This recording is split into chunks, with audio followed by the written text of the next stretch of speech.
Praise the lord. Good morning. ప్రార్థన. పరిశుద్ధుల ప్రేమ కలిగిన తండ్రి, నీకే వందనములయ్యా. ఈ ఉదయకాల సమయంలో అందరం ఇలా లేచి ఏకముగా కూడి ఇలా ఈ ప్రార్థనలు ఏకీపించడానికి ఇచ్చిన ఈ సమయాన్ని, సందర్భాన్ని బట్టి నీకు వందనాలయ్యా. ఇచ్చిన ఈ రిటర్న్ రివైవ్ని బట్టి, ఆన్లైన్ మినిస్ట్రీని బట్టి నీకు వందనాలు, స్తుతులు, స్తోత్రములు చెల్లించుకుంటున్నాం రాజా.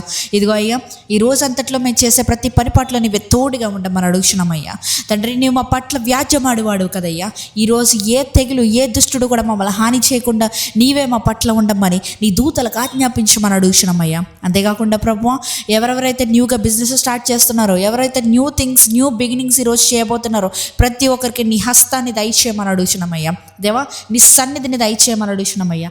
నీ సన్నిధి రాని ఎడల, నీ జీవాత్మ రాని ఎడల, లేకపోతే ఒప్పని ఎడల మా జీవితంలో ఏ కార్యం కూడా మేము చేయకూడదయ్యా. నీకు ఇష్టం లేని ఏ కార్యములు కూడా మేము తలంచకూడదు, తలంపుల్లో కూడా రానివ్వకూడదయ్యా.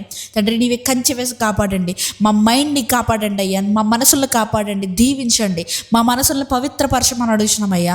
దేవా, మేము ఆలోచించే ఆలోచనలు, తలంపులు ఏ చీడత్వమైన మా తలలోకి కానీ, మా ఆలోచనలోకి కానీ, మా మైండ్లో కానీ రాకుండా దేవా కంచె వేయ్యా. యోబుకి వేసిన కంచె మా చుట్టూ వేయమని అడుగుతున్నాం రాజా.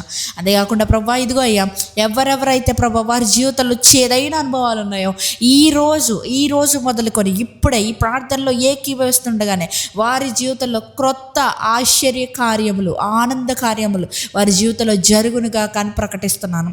ఎవరెవరైతే ఇది నమ్ముతున్నారో, వారి జీవితంలో జరుగుతుందని విశ్వసిస్తున్నారో, ప్రతి ఒక్కరి జీవితంలో నిశ్చయంగా జరిగించమని అడుగుతున్నామయ్యా. ఈ ప్రార్థనలు ఏకీపిస్తున్న సహోదరుడికి ఎవరైతే వేధిస్తున్నారో, ఎవరైతే అప్పుల సమస్యల ద్వారా బాధ పెడుతున్నారో, ప్రతి ఒక్కరి గురించి ప్రార్థిస్తున్నానయ్యా. నీ చిత్తమైతే దయ పుట్టించు ప్రభువా. దేవా, నువ్వే కదా ప్రభువా ఎస్తేరు పట్ల రాజుకి దయ పుట్టించావు. అటు రీతిగా ప్రభువా, ఎవరైతే అజ్ఞానులు చేసిన అప్పులు, అజ్ఞానులు చేసిన ఏవైతే బిల్స్ ఉన్నాయో వాటిని కట్టడానికి స్తోమత లేని ప్రతి ఒక్కరి ఎవరైతే ప్రార్థనలు ఏకీపిస్తున్నారో వారి పట్ల, వారి యజమానులకు కానీ, వారికి ఇచ్చిన ప్రతి ఒక్కరికి కానీ నీ చిత్తమైతే దయ పుట్టించమని అడుగుతున్నాం రాజా. ఈ రోజంతా నీ రెక్కల చోటుని కాచి కాపాడమని, ఏ తెగులు కూడా, ఏ దుష్టుడు కూడా మాకు హాని చేయకుండా ప్రభువా అగ్ని రథాల వంటి కంచె మాకు వెయ్యమని నజరేయుడైన యేసుక్రీస్తు నామములో అడిగి వేడుకొనుచున్నాము పరలోకపు తండ్రి. ఆమేన్.